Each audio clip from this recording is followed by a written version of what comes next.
Good morning, student. Today we will start with the second chapter, the flower. You all have seen beautiful flowers. They are very attractive. They are colorful. You have seen on different varieties of plants. It develops from a floral bud. It is a modified shoot which carries out sexual reproduction. Reproduction will study in the later part of this chapter. A flower is attached to the shoot by a stalk that is called pedicel. Upper swollen end of the pedicel is called thalamus. Some plants are without pedicel. Such flowers are known as sessile flowers.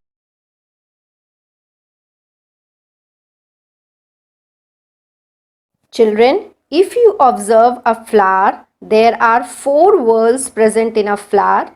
First is known as calyx, second is known as corolla, third is known as androecium, and fourth is gynoecium. So, there are four whorls present in the flower. We'll study in detail about these whorls in the next slide.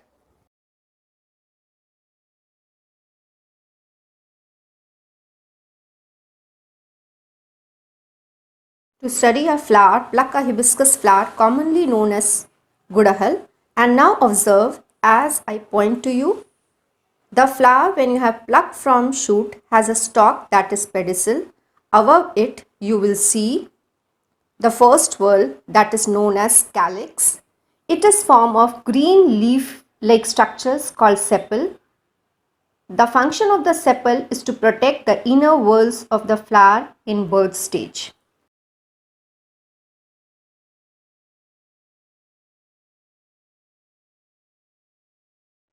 Second whorl of a flower is known as corolla, formed of petals. The petals are large and in most flowers they are brightly colored to attract insects for pollination. You have observed in hibiscus, either it is pink color, orange color, red color, so that is known as petals. Now third whorl is androecium. It is the male reproductive whorl. Inner to the petal, it is formed of stamens. Observe the figure. Each stamen has two parts. You will see a long thread-like filament and a bilobed sac-like anther attached to filament. Each lobe of anther contains two pollen sacs. The yellow powdery pollen grains are formed in the pollen sacs of anther. Pollen grain produces male gamete for fertilization. Fourth whorl is known as gynoecium. It is the innermost whorl of a flower. It is formed of a single flask-like structure called pistil. Observe the diagram. And in the flower also you see the same structure you will find. It is the female reproductive organ. A pistil has three parts: ovary, style, stigma. You can see ovary, it will be bottom, then above it is style, and at the topmost is stigma. Ovary is the swollen basal part of the pistil. It has ovules. The ovules contain female gametes called eggs or ova. After fertilization, ovary mature into fruit and ovules form seed. In the later part, I'll teach you what is fertilization. Second part of the gynoecium or pistil is style. It is a long thread-like middle part of pistil through which pollen tube grows toward ovary. And last is stigma. The topmost is stigma. It is the swollen knob-like tip of the style. It is sticky to trap pollen grains brought by pollination. Parts of a flower has been divided into two parts. One is called accessory whorl, second is called as essential whorl. Accessory whorls consist of calyx. Calyx is sepals. Corolla is petals. They are known as accessory whorls because they just help in pollination. They do not take part in reproduction. Essential whorls consist of androecium, stamens, gynoecium, carpels or pistil.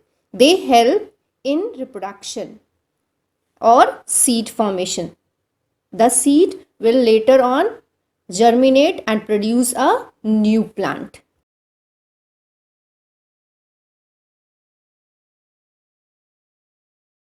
Let me explain you types of flowers. Flowers can be classified in many ways. First classification is depending on the presence of male and female reproductive parts. They may be either said to be bisexual or unisexual flowers. Now, what is bisexual flowers? They have both male and female reproductive organ, stamen and pistil. These are also called as hermaphrodite flowers. Examples: China rose, mustard, pea. Now, what is unisexual flowers? Have either male reproductive part or female reproductive part. Either they will be having stamens or they will be having pistils. Example: cucumber, pumpkin, papaya, etc. Now, second classification, depending on the presence of floral whorls. They may be called as complete or incomplete flowers.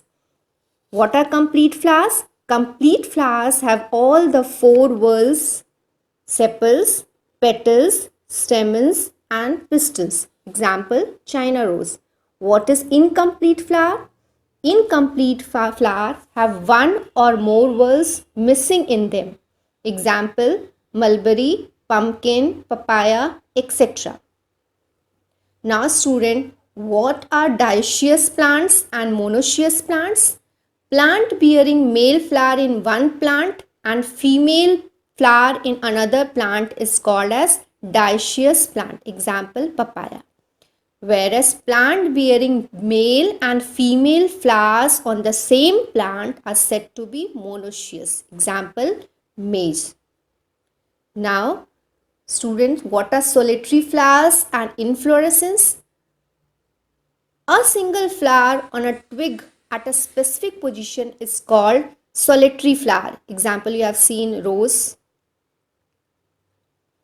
Then the group or clusters of flowers borne on a twig or branch forms an inflorescence. The twig holding the whole inflorescence is called peduncle.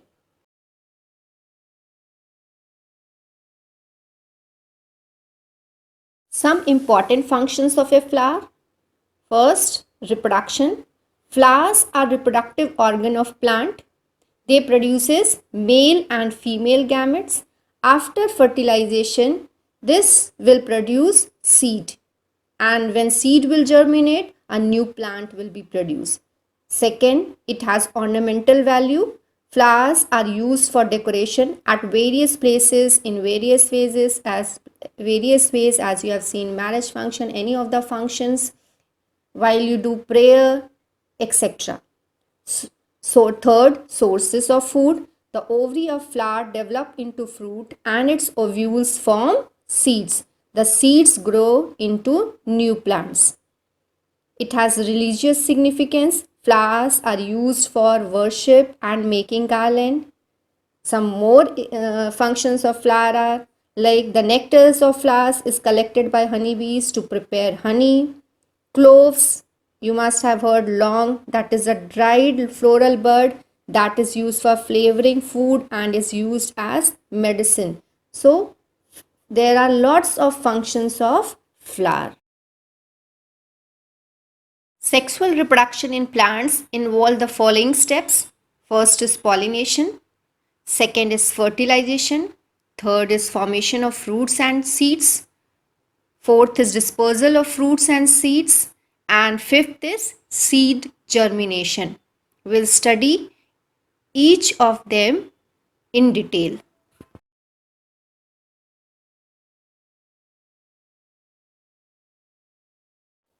You have read that the stamens of a flower are the male organs.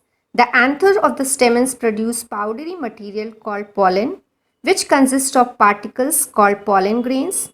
Each pollen grains contain nuclei that participate in reproduction. For initiating this process of formation of fruits and seeds, the first step is pollination. What is pollination? Pollination is the process of transfer of pollen grains from anther to the stigma. Pollination is of two types. First is self-pollination, second is cross-pollination. So what is self-pollination? In self-pollination, it occur on the flowers in the flowers of the same plant. It may take place in any of the following two ways. First, by transfer of pollen grains from the anther of the flower to the stigma of the same flower. You can see in the figure, that is known as autogamy. Second is by transfer of pollen grains from the anther of a flower to the stigma of another flower, that is known as geitonogamy. Second type of pollination is cross pollination. It occurs between the flowers of different plants of the same type. There is transfer of pollen grains from the anther of one flower to the stigma of another flower of two different plants. This is known as allogamy. The different agents of pollination are: first is wind, second is water, third is insects, and fourth is animals. We'll study in detail pollination by wind, that is known as anemophily. What is pollination by wind? The transfer of pollen grains from anther to stigma of flower by the wind is called wind pollination. Example: maize, pine, wheat, etc. What are the characteristics of wind pollinated flowers? Wind pollinated flowers are colorless or dull, tiny, and are without fragrance. Second, their pollen grains are colorless, tiny, dry, and light, and are produced in large number. Third, the stigma is large and feathery and protrudes out to catch the pollen. Pollination by water.